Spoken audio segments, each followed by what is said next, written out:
So here's the situation. You are a poison trapper. You use poison arrow on a trap gem to turn it into a trap. So you can just throw them. You don't need to worry about any of the damage on your bow. The physical damage, elemental damage, crit chance, attacks per second, none of that matters. All that matters is the levels on the bow. I was lucky enough to find a +1 level of gems and +2 level of bow gems bow. So essentially, my poison arrow currently is level 18, +3 levels from the bow. So your bow is literally just here to boost your poison arrow. The stats on it don't matter at all. If you can get some resists, that's wonderful. I have some dex and a pretty high fire resist on mine. But really all you need is the +1 and +2 of gem. Alright, on top of poison arrow being in a trap gem, that is one of the mandatories. It needs to be connected to a trap gem for this build to work with exactly what I'm doing. You put poison arrow, connect it to a trap. I would highly recommend these. They're not necessarily mandatory, quote unquote. You really only need 2 greens connected, but the more you have, the better damage you'll do. So I use concentrated effect, which is +1 level from the bow also, because it's +1 all gems and +2 to bow gems. Poison arrow is the only bow gem that you're going to be putting in this. So poison arrow gets +3, which is phenomenal because the scaling on poison arrow is absolutely outrageous. I'm going to link the scaling down below in the description, so feel free to click that. I'll try to put it on screen. I'm not 100% on that though, so I'll at least link it. The scaling on poison arrow, like I was saying, is absolutely outrageous. The higher level, the damage just keeps going higher and higher and higher. It goes through the roof the higher it gets. And if you had a 5 link, you could throw an empower in here, a +1 or a +2, maybe a corrupted +3 empower. So you're essentially, there's a chance to get +6 to gems on your poison arrow. So let's say you have a maxed out poison arrow level 20 and you corrupt it and get lucky enough to get a 21. You have +3 on your bow, then you have a +3 in power, and you have a 21 poison arrow. That's a level 27 poison arrow, which is 1800 base damage per second before any passives, any gear, anything is applied. That's absolutely outrageous. The chaos cloud that leaves behind is just gonna demolish everything. But back to what I was saying originally, the more links you have, the better. So I have 2 extra blues and 2 greens. So I have poison arrow and trap. Those are my 2 greens. I use concentrated effect. So it does 68% more area damage, 30% reduced area of effect radius.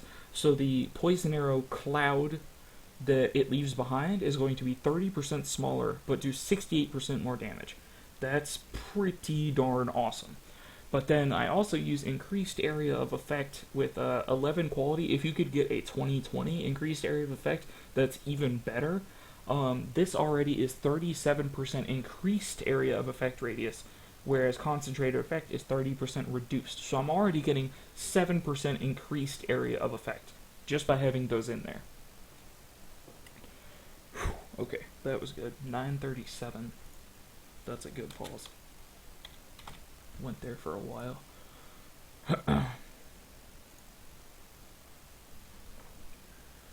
Alright.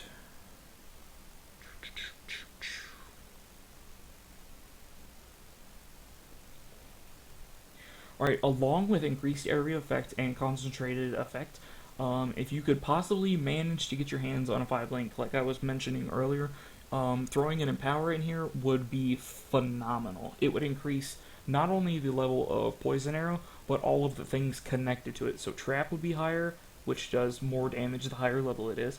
Increased area of effect radius, the higher level it is, and concentrated effect, which does more area damage. The 30% reduced area of effect radius is flat, so that doesn't get changed, but the area damage gets higher and higher the higher level that is. So if you could throw an empower in here, it gets better and better. One of the other pieces I would incredibly highly recommend is a carcass jack. This is a very good piece, not only for the maximum life, not only for the increased evasion and energy shield, not only for the increased all resist, but the big points you're going to want to see are 20% increased radius of area skills, 12% increased area damage. And if you're thinking about the poison trapper, you're thinking, okay, I throw down a poison arrow trap, and that cloud is going to be gigantic. The cloud is going to be huge. The area damage is going to be huge. This is just a very, very good piece for this build. Okay. On top of poison arrow in a trap gem, I also use desecrate in a trap gem, so that I can throw down a poison arrow. That will proc. There's a chaos cloud rolling. I can throw a desecrate trap. That'll proc. There's a chaos cloud rolling on top of that. So there's two heavy, heavy damage chaos clouds ticking away on the same mobs.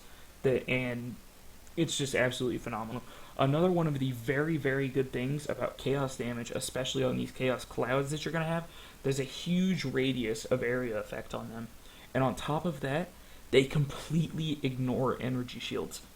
So let's say you're fighting a boss, it has a really high energy shields, and you throw in a poison trap, you throw in a desecrate trap, you kite him around, whatever, and he's going to be taking full damage. His energy shield can be at 100%, and he will die because his health is still going down through the energy shield, because chaos damage completely ignores it.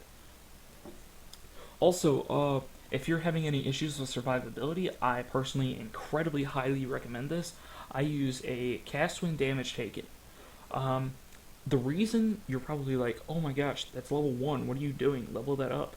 The reason I keep cast when damage taken at level 1 is because it says right here, cast supported spells when you take a total of 440 damage. The higher level your cast when damage taken is, the more damage you have to take for that to proc. So if you only take 440 damage, that's pretty negligible. Like, worst case scenario, you hit one of your health pots and you're good to go. I have that linked with Rejuvenation Totem and Enduring Cry and Immortal Call. So as soon as I take 440 damage, I throw down a Rejuvenation Totem. I use Enduring Cry, which gives me endurance charges, which reduces physical damage taken. And then on top of that, I Immortal Call, which uses my endurance charges I got from the Enduring Cry and gives me temporary complete immunity to physical damage based on how many endurance charges I had. So I keep these all pretty low levels because also cast when damage taken, it's level 1. It can only support skill gems requiring level 31 or lower. So you'll see this Rejuvenation Totem requires level 31. This Enduring Cry requires level 31. This Immortal Call requires level 30, but if I level this up, you can see down there it says next level requires level 33. It wouldn't be able to cast automatically with the cast when damage taken. For the rest of your gear, besides from the highest level of bow gems you can find on a bow, besides the Carcass Jack, everything else you're just going to want to get really high life and really high resists. This is going to also increase your survivability. You pretty much always need to have capped resists. It's so incredibly important. If you can just find life and resist on pieces, you're pretty much good to go. I'm using a mana regen neck right now because that's it's sort of an issue. The only reason why it's any sort of an issue is because I have this passive down here called Mind Over Matter. Every time I get hit, 30% of the damage taken is taken from my mana pool.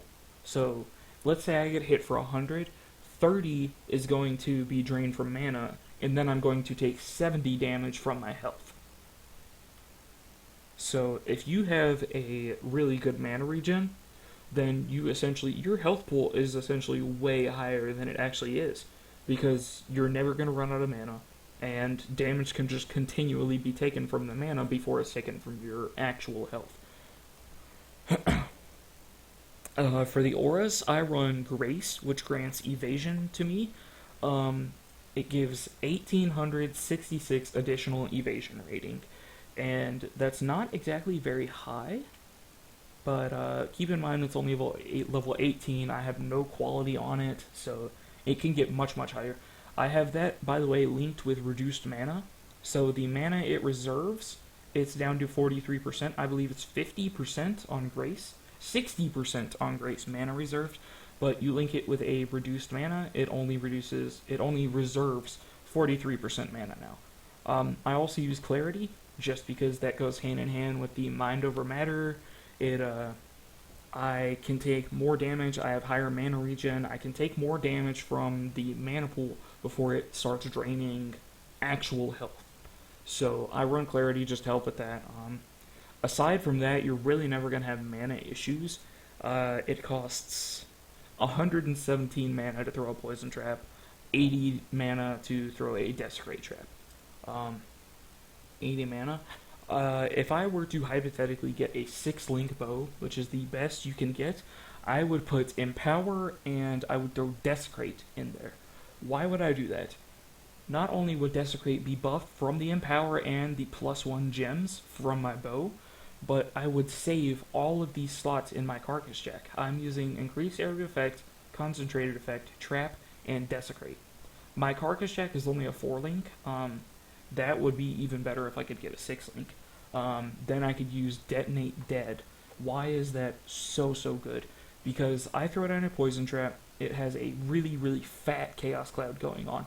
While that fat Chaos Cloud is going on, I throw down a Desecrate Trap. What does the Desecrate Trap do? That spawns bodies that appear on the ground for you to use Detonate Dead on.